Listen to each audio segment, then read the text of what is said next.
Welcome to the Effortless Swimming Podcast. My guest today has been on recently on episode number 234. It's Brant Best. Brant, welcome back to the podcast.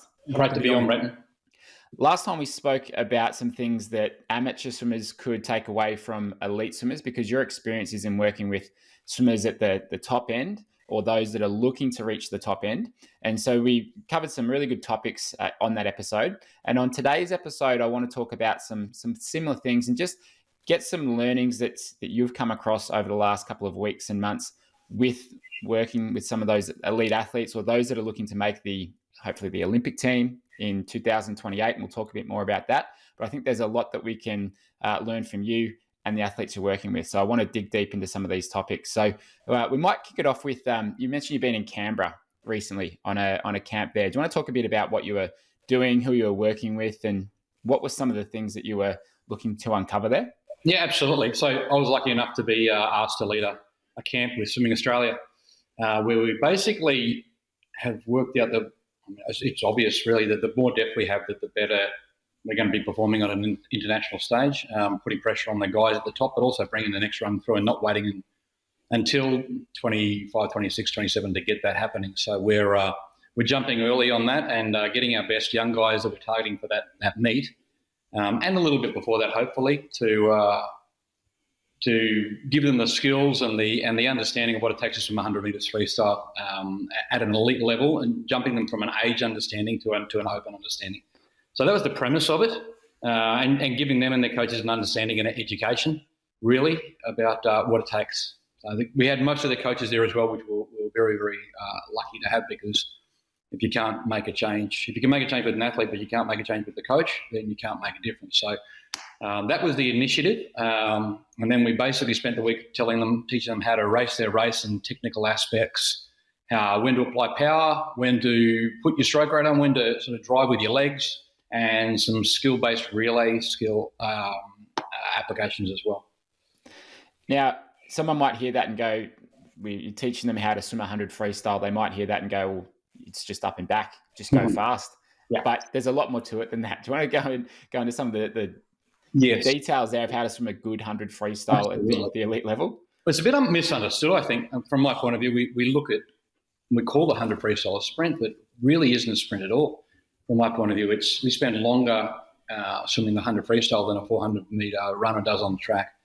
And you look at a 400 meter on the track, and most of the best in the world seem to accelerate sort of into the last bend. I'm no athletics coach, but I watch them, and I watch other sports for leads into what it takes to do well in swimming.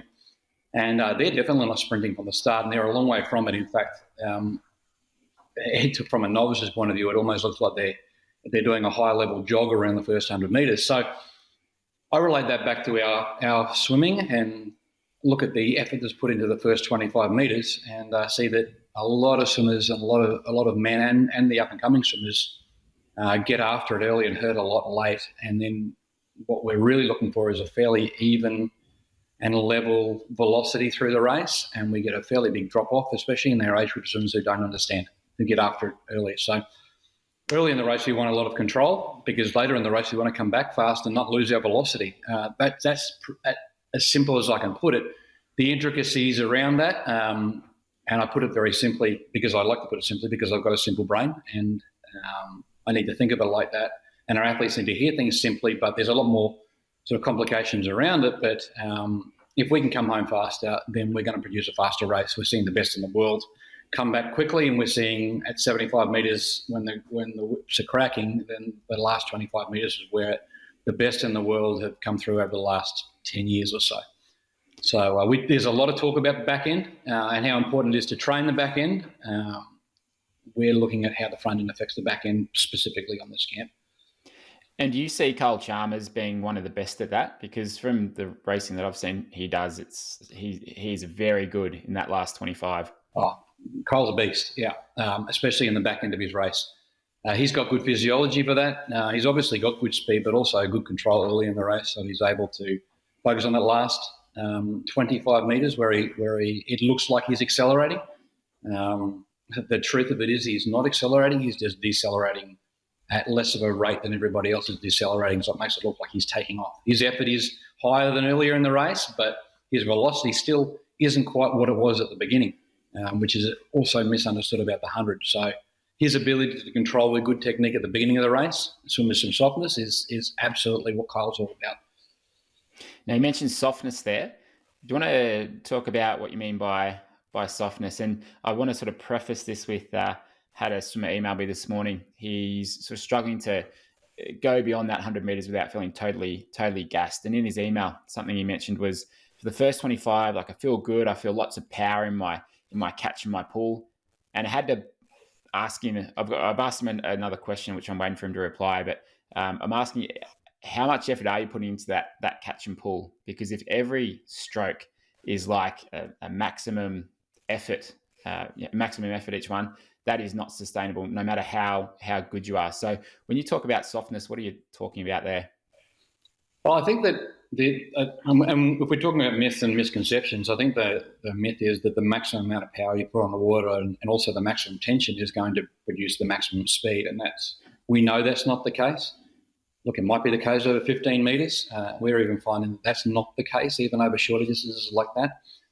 But if you have maximum tension, I can't stand here and hold my fists closed at maximum tension for 47, 48 seconds without getting very, very tired and running out of juice in my shoulders and in my hands. These guys have got their full physiological range of responses happening, and they're trying to do that from the start. So for me, the tension needs to be optimal rather than maximal. And then when we're looking at extending that across, and your swimmer might be going a minute or a minute 10 or even 55 seconds, or even if he's very, very good at going 50 seconds, you can't hold maximum tension.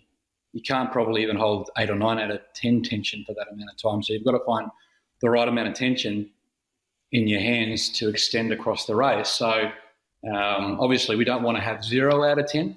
I did something recently with a team where we dropped their tension to about 6 or 7, and they were only 0.2 slower over 25 metres because they were sat in better body position. They had a better length of stroke because they travelled better, because they weren't gripping and switching off their deeper controlling muscles. They're able to access better muscles in their core when they've got a little bit of control. Their strength, their stroke length increases. Their stroke rate holds on as well. So the basics of your technique are maintained and probably enhanced by finding that optimal level of control through the first part of your race. It's a long answer to a short question, but that's what I mean by softness. It's not complete softness, but it's just finding and testing out what the optimal range is. So with that, when we're doing this exercise, whether it be on a clinic with Swimming Queensland or one of these camps with Swimming Australia, we're finding out what optimal is. For me, if a swimmer's swimming at 12 seconds through the first 25 and they're at maximal force, and then they have a crack at one and they might be 7 out of 10 and they're 0.2 slower, I'm happier with the 0.2 slower, because we're going to gain much more than that on the back end of the race. We might gain a second on the second 50, and I'm happy to give up 0.2 of a second to gain 1 second on the back of the race. Mm. So it's just about finding where that sweet spot is to be able to come home with the speed that you want. And is this them judging their own force, tension, like their perceived tension through the body? It is. And it's hard to judge, and it is a trial and error thing. Spent some time with one of our very good clubs in Brisbane yesterday working this out, just going through repeat 30-metre sprints yesterday. Called them sprints because they tried to go very hard at the beginning, and we found that they went equally hard, if not faster, a little bit lighter. So it is a trial and error thing. We'd like to be able to quantify it as closely as we can. We're finding out with our SwimBETTER devices that we're working out that peak forces aren't exactly what we're after if we're going to get peak speeds as well. What we're also finding is that the peak forces that we're seeing when there's maximal application, we get higher peaks, but we don't get the width of impulse. So when we're looking at our force versus time curve, which is my go-to, which I love looking at, we want to get as maximum volume under the curve as we can. When I'm looking at the swimmers that are putting maximal force, and we're getting really high peaks, but we're also getting gaps in force through the middle of the stroke, which are easily identified and quantified. And honestly, so far when the athletes look at it, they can't believe what's going on. And it's not a It's not a question as to whether they are or they aren't losing force. They can see where it is and they can fix it a lot more quickly, and they buy in a whole lot more quickly, which I think is super important when we're trying to sell this concept to our athletes. So again, going a little bit deeper than the question asked, mate, but yeah, quantifying that is massively important. I want to dig into that a little bit more. So we're talking about the EO SwimBETTER devices, which are these force measuring devices that you can wear on your hand when you swim. And a lot of the clients that I work with in the stroke analysis coaching, where they send me their videos and I give them an analysis, I give them certain things to focus on with specific drills. Those that have those devices are sending me their data. Yes. And it's very interesting just to see what we're seeing in the video. How does that come out with these devices? And there's a number of different things that we can look at. There's a few different screens, and one that you were talking about there was the force over time, where we're looking at how much force is applied in a stroke through the different parts of it. And as you said there, if they're going at maximum force, you get this big peak and then it drops off. But we're better off just making that force applied for longer and have less of a peak, just so you can have more area under that curve, which is really interesting. And before, you'd never really be able to measure that at all. But this is putting numbers to something as coaches, I think we have known, and we know we want to do it, but we've never been able to actually see that properly. Yes. That was a lot what Campbell was all about for us, was almost selling the idea that maximum force does not equal maximum speed, and you're going to dive badly and you're just not going to be able to finish 100. And that was a very cool part of it, but we were using just times and stroke rates and perceived exertion, but adding the element of actually having the proof in front of them. And we can use video as much as we want, but swimmers like to fight. They're in a race and they're competitive and they want to rip and tear. And for me, you look at the best swimmers in the world, you stand back and very rarely do you say, gee, they're making that look hard. These devices prove that level of hardness is not the best way to produce swimming speed. And when you get your wrap your head around that, then you can go lighter, faster, earlier in the race and continue speed and beat the people who are trying to rip and tear. It's a massive, massive switch. We've known it sort of at a high level. We've had a gut for it. I'm trying to convince a big, strong 100-meter guy who, all he wants to do is beat his chest and rip and tear and do 150 chin-ups and bench press a million kilograms, and to tell them to soften up to go quicker. But as you said, this device proves what we've been saying to the better athletes, which just gets a message across so much quicker. Because if we can't sell it, it doesn't matter how good our info is or how good our gut is. If they won't buy it and they won't buy into it, then when our back is turned, they're going to rip and tear and they're going to pick it up like they're picking up their dumbbells and rip in like they do in the gym, which is also probably not ideal either for the best athletic body. So there's a parallel there as well.